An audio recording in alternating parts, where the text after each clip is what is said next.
Yeah, y'all tweaking. I understand that our system's broken and I'm just a little cog chilling.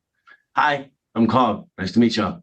Me no speak English on that one. But everything else, yes. I don't really know what's going on with my Okay, support this system, but is it's this burned is down my relationship turn with to my family. talk, Mr. Mullins. You guys know I have Mr. no clue what the hell y'all are doing. You have no details. You're making a bunch of judgments on very, very, very, very misguided details. And the frail line Okay, understanding that you Mr. understand. Mullins, you're I going to can't even talk speak. with your attorney. What's the Rotary Club? Who am Okay, I? Do you guys know who I am? My name's Jacob Evan Mullins. You guys know who I am. That's crazy. You guys are playing Mr. silly ass Feigelson, games. All right, everyone. Today we've got one of the wildest sovereign citizens I've ever come across. This guy launches into a chaotic rant and totally loses control. He's in court for allegedly setting his parents' property on fire, and now they want absolutely nothing to do with him. How unbelievable is that? I mean, how far gone do you have to be for your own family to cut ties completely? And naturally, he's behaving like a classic sovereign citizen, insisting the entire court system is targeting him. But the funniest part, at least to me, is that he's acting like this is some sort of freedom battle. It's honestly ridiculous, and he completely melts down. So let's jump in and watch this intense sovereign citizen outburst unfold. all right, thank you. And Mr. Feigelson, if you would enter your appearance, please. Yes, Your Honor. Good afternoon, Assistant Public Defender Stephen Feigelson on behalf of Mr. Mullins, who's present by way of video conferencing this afternoon. All right, thank you. Mr. Mullins, this is a felony complaint indicating on or about January 24th of 2025 at 216 East Thomas Street, Lansing, Ingham County, Michigan. Sir, count one alleges that you did willfully and maliciously burn, damage, or destroy by fire or explosive personal property with a value of $1,000 or more, but less than $20,000. That is contrary to law. It is a felony, carries a maximum penalty of 5 years and or $10,000 or 3 times the value of the property damaged or destroyed, whichever is greater. Do you understand the charge and the maximum penalty, Mr. Mullins? I understand your perspective of what occurred and outside Well, of that. hang on. Before you go too far, this is just what's written on the paper. You are presumed innocent. Let me finish, okay? And you'll understand why I'm saying this. You are presumed innocent. So we want to make sure that you don't say anything today that can be used against you. So when you get to talk with your attorney in private, that's when you're going to want to talk about what happened or didn't happen. I can only tell you what the charge is and the penalty is, and then you'll talk to your attorney and they will help you prepare a defense against the charge. Does that make sense? I'm 29 years old. I understand. Like, you know what I mean? I get it, bro. Good. Okay. All right, then, Mr. Mullins, you understand the charge and the maximum penalty. You don't have to agree to it. You just understand. Is that right? Right. Yeah. No Okay. disrespect. Okay. Perfect. All right. Now, you do have rights as well. You have the right to plead guilty, not guilty, or stand mute. You have the right to a trial by a judge or a jury, and at that trial, you can present or confront witnesses. If they would not appear, the court can order them to do so. You also have the right to a lawyer, and if you cannot afford one, one can be appointed for you at court expense. Additionally, you are presumed innocent, as I said earlier, and if you are found guilty, it has to be beyond a reasonable doubt. You also have the right to remain silent. Anything you say or write can be used against you, and you always have the right to have a lawyer present with you at any time that you are questioned. Do you understand those rights, Mr. Mullins? You said read anything you say or write can be used against you? Did you say that? Yes, I did say that. Yes, sir. Me no speak English on that one. I'm not going to lie, that totally caught me by surprise. I don't know about you guys, but this dude honestly looks like someone who would burn down his family's house. From the hair to the flashy little African-style shirt, he kind of fits the picture. And yeah, he seems calm right now. But just wait. He's about to roll out the sovereign citizen script any moment. These guys always start off relaxed, and then suddenly they're shouting about how the government doesn't apply to them. But hey, the Supreme Court has already made it clear that laws apply to everyone, no matter what wild theory someone believes. Still, I seriously don't even understand what that meant. Me no speak English? That's definitely not going to help your case, buddy. Then again, maybe this guy's mentally unstable. Who knows? I mean, he did burn down his family's house, so I wouldn't be surprised. Let me know what you all think about him so far. Let's dive back in, because things are about to get heated. All right, then, is he applying for an attorney today, Mr. Feigelson? Yes, he is. He presently works with our office on another matter, Your Honor. Okay, thank you. So, Mr. Mullins, what we're going to do is we have 2 hearings set for you on this. A probable cause conference, which is the first hearing. That is February 6th. That's at 8:30 a.m. with Judge Simmons. Excuse me. You are allowed to appear remotely on that. So that's why you will have a colored sheet. I think it's kind of a bluish green. Yep. Okay, you should have that. So you can appear February 6th at 8:30 a.m. remotely or in person. The second hearing is a preliminary exam. You have to appear in person for that. That's on the 6th floor of City Hall, Courtroom 4, and that's February 13th at 8:30 a.m., also with Judge Simmons. So you've got the notice and the Zoom instructions, correct? Yes. Good, good. Okay, now, is there anything I've told you so far that you do not understand? The one thing I didn't speak English on, yeah, but other than that, yes, everything else I did. I'm an artist. I've Okay. been writing a lot of things, so when I write stuff, it's like almost like, you know what I mean? So that's just a arbitration contract thing that I didn't like. So I mean, we'll settle through that. So I would like to just voice that. Other We than could that, no just disrespect. move Yes. forward, sir. Appreciate the...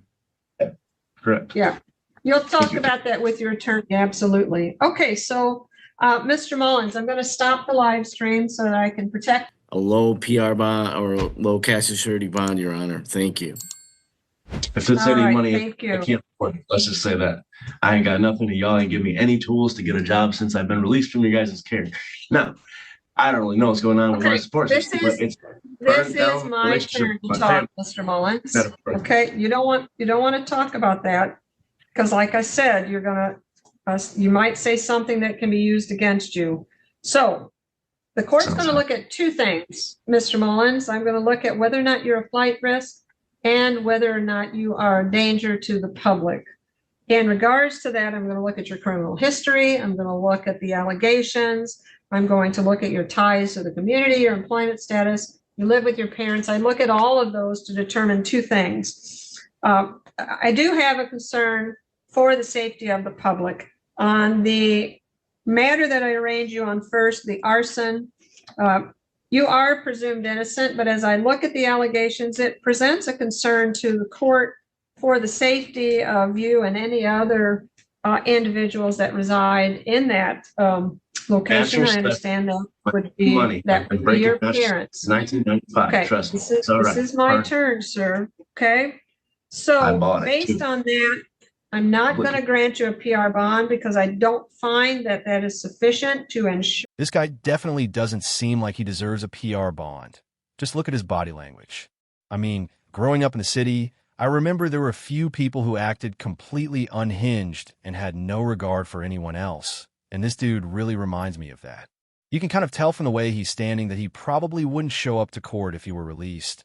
And he also gives off the vibe that he thinks the world owes him everything. Like, imagine blaming the court system for not helping you find a job. How about applying for some jobs yourself, man?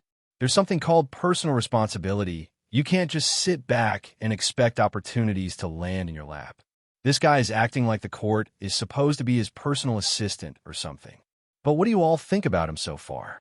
I know he hasn't said much yet, but in the next few minutes he's about to go off. Let me know your thoughts as you watch, because honestly I can't tell if he's putting on an act or if he's genuinely unstable. Let's jump back in and see how this unfolds. As protect the public, as specifically here your parents. The court is going to set a cash surety bond on this of $10,000 to ensure your appearance. We're not done yet, sir. Okay, now, first of all, the condition of your release is do not miss any court dates and do not violate any state or local laws while you're on bond. You're not to possess, purchase, or consume any alcohol or controlled substances without a prescription, and you're not to leave the state of Michigan without permission from the court. You also are not allowed to possess or purchase any firearms, ammunition, or dangerous weapons, and you will have to report to pretrial services so that they can set up any pretrial supervision that may be necessary.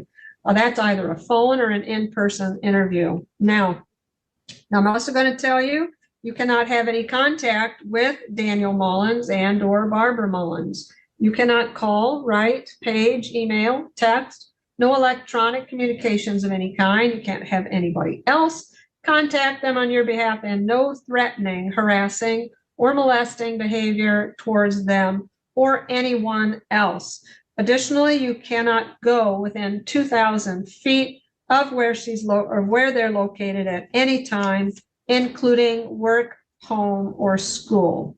So what that means is if you have property there, someone can go and get your property and get it for you, but you cannot go there and you can't have any contact at all. Also, you're unable to give me an address at this point. So if you are released, you have 24 hours to notify the public defender's office of the address where you're staying. If you don't do that within the 24 hours, the court then sets a bench warrant for you. Do you understand that? Do